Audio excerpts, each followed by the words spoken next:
Lalu tapi apabila kita memiliki saldo di bawah 50 juta, jadi kita harus berusaha menaikkan saldo kas kita sebesar 50 juta. Dan ini bisa dilakukan dengan cara misal kita menjual saham sekuritas yang kita miliki untuk jadikan kas, seperti itu.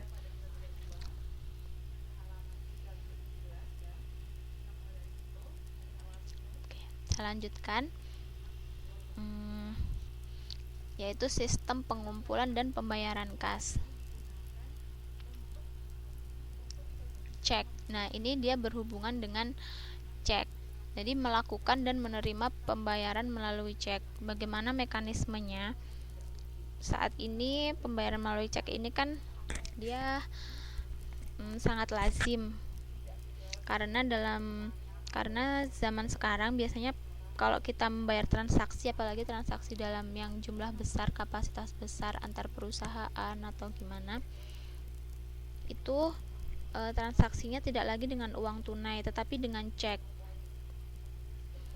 Nah, dari sini akan timbul situasi di mana pembayaran yang dilakukan oleh perusahaan itu tidak segera mengurangi saldo kas, dan penerimaan cek tidak segera diikuti dengan penambahan saldo kas. Jadi apabila kita melakukan transaksi iya lebih praktis, tapi di sini jadinya jadi timbul masalah, bukan masalah sih ya sebenarnya, jadi timbul situasi di mana kalau misalnya kita mengeluarkan pembayaran dalam cek, misal saya beli sebuah peralatan, lalu saya nggak langsung bayar, jadi saya tulis pakai cek. Nah, itu kan saldo saya tuh nggak langsung berkurang karena saya langsung bayar, dan juga yang pembeli yang menerima itu dia juga nggak langsung, maksud saya penjual yang dimana tempat saya membeli, dia juga nggak langsung menerima uang. Nah, itulah yang dimaksud dengan float.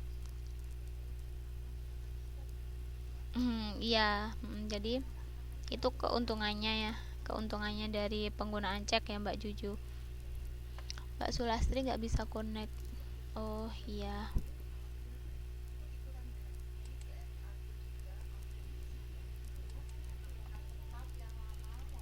Jadi di sini dengan pembayaran melalui cek ini maka akan timbul istilah yang namanya float. Nah, jadi float itu dia adalah selisih waktu pembuatan cek dengan waktu clearing. Waktu clearing itu waktu mencairkan. Jadi kalau misalnya kita dapat cek lalu kita mau rubah jadi kas, itu nanti namanya adalah di clearing. Seperti itu.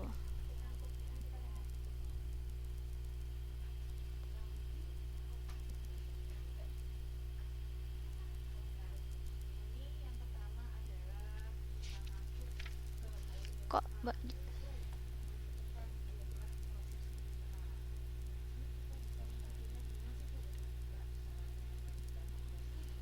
gitu. Jadi sudah paham semua dengan yang dimaksud dengan float kan, Mbak?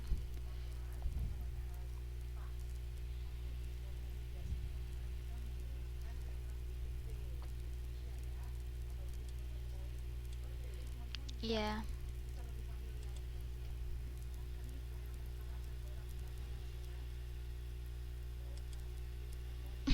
Kesemsem, maksudnya kesemsem sama siapa, Mbak Sulastri?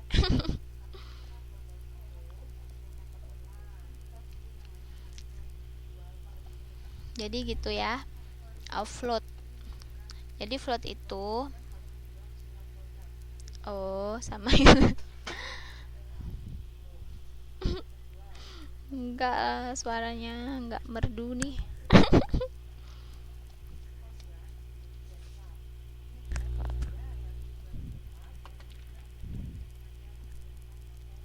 Jadi di sini kelebihannya kalau kita membayar pakai cek atau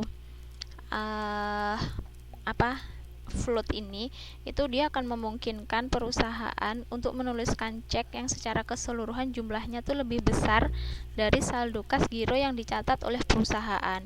Kalau rata-rata waktu yang diperlukan untuk mengclearingkan cek itu misalnya dia 2 hari, maka perusahaan bisa saja menuliskan cek pada suatu hari meskipun saldonya kosong, asalkan 2 hari kemudian dia bisa mengisi rekeningnya dengan jumlah minimal yang diperlukan. Jadi kalau misalnya hari ini saya menulis cek, misalnya saya menulis cek untuk Mbak Sulastri gitu ya, misalnya saya menulis cek 50 juta, padahal sebenarnya di rekening saya itu saya nggak sampai uang saya itu nggak sampai 50 juta itu nggak ada gitu, tapi kan di cek itu dia ada batas waktu sampai kapan dia dicairkan atau dikeliringkan. Nah, selama misalnya waktunya adalah minggu depan. Nah, jadi selama dalam jangka waktu sekarang sampai minggu depan itu, asalkan saya bisa misalnya saya bisa mengisi rekening saya sampai 50 juta itu saya tetap bisa. Jadi itu kelebihannya dari float itu.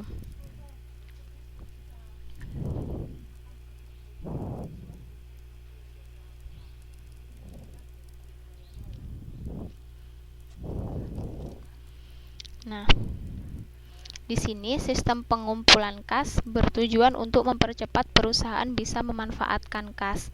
Nah, itu biasanya dengan concentration banking. Dengan cara ini atau dengan cara concentration banking itu, perusahaan dia biasanya tuh menetapkan berbagai pusat pengumpulan pada berbagai wilayah sesuai dengan penyebaran penjualannya dan tidak hanya satu pusat pengumpulan. Misalnya saja tuh kalau misalnya kita membeli online gitu ya, terus misal pusat toko onlinenya itu Mbak Juju. Oh iya Mbak, nanti balik lagi Mbak Juju ya. Saya kembali ke materi. Jadi apabila misalnya kita beli di sebuah toko online. Nah, padahal pusat tokonya itu dia ada misal di Taipei, dan misal posisi saya di Pingtung. Terus ada lagi yang misal Mbak Juju misal posisinya dia di Kaohsiung, atau terus juga ada yang di Taichung atau di mana gitu. Nah, untuk membayar apa yang kita beli itu, kita biasanya kan nggak perlu kita harus ngirim atau menyerahkan ceknya itu langsung ke Taipei. Nah, biasanya itu dibagi dengan kantor cabang-cabangnya di wilayah-wilayah tertentu. Misal di Pingtung ada kantor wilayahnya tersendiri, lalu di Kaohsiung ada kantor wilayahnya tersendiri. Jadi kita hanya perlu membayar di kantor wilayah itu, dan nanti dari kantor wilayah itu dia yang akan mengirimkan ke kantor pusat yang di Taipei sana. Nah, itu contohnya adalah seperti itu ya, yang namanya concentration banking. Dan itu dengan cara ini itu adalah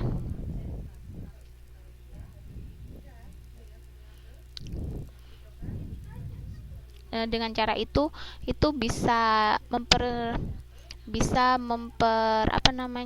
mengakibatkan float atau selisih waktu untuk mencairkan cek itu dia makin pendek.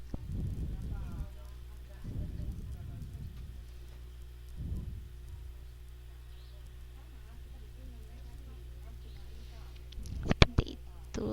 Lalu kita lanjut ke bab selanjutnya, portofolio investasi.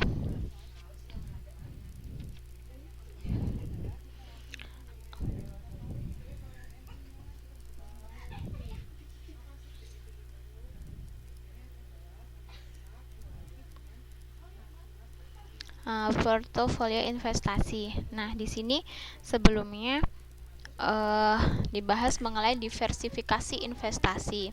Diversifikasi investasi ini maksudnya, Bu, apakah saat ini cek masih digunakan oleh perusahaan? Iya, Mbak, terutama untuk perusahaan-perusahaan besar gitu. Jadi biasanya kalau misalnya kita butuh untuk pembayaran,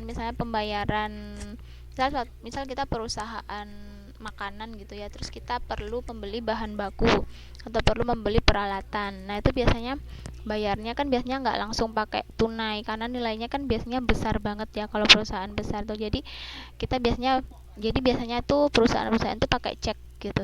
Jadi untuk lebih lebih simpelnya gitu, jadi kan pakai cek, terus nanti ceknya dikirim gitu.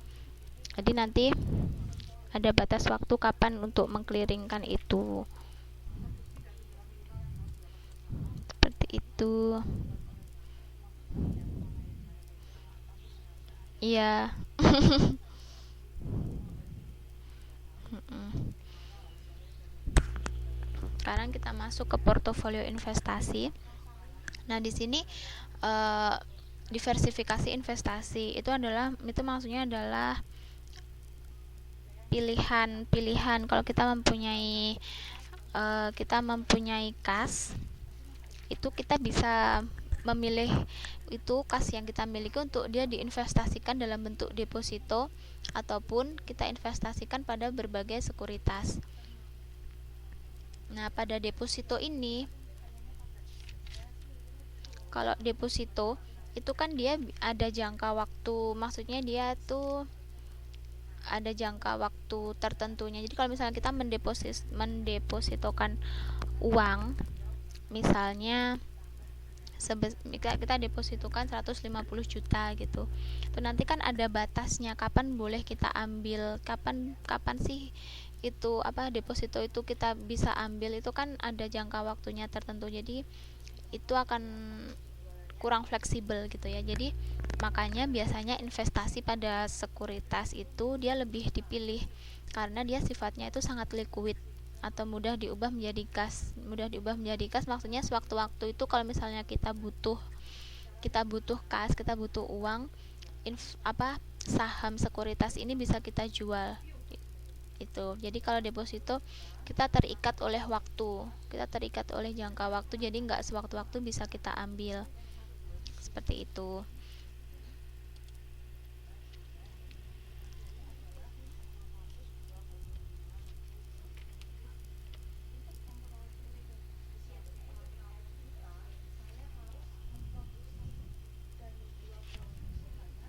Nah selanjutnya pengelolaan persediaan.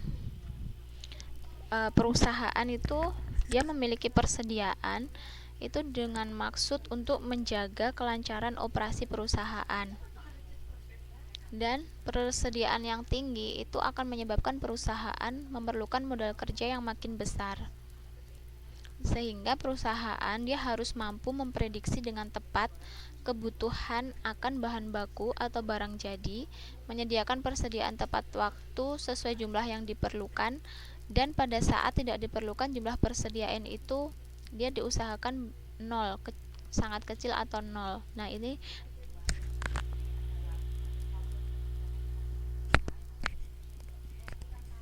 oh iya Mas Aris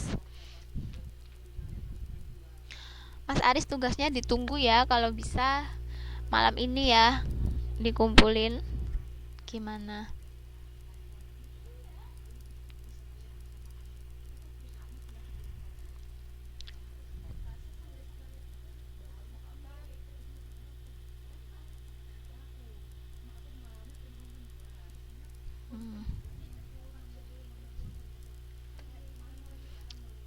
Iya yang soal ini Mbak Mas Aris kan belum mengumpulkan, jadi tugasnya tolong dikerjakan terus nanti dikumpulkan ke saya. Mbak DJ udah kan ya.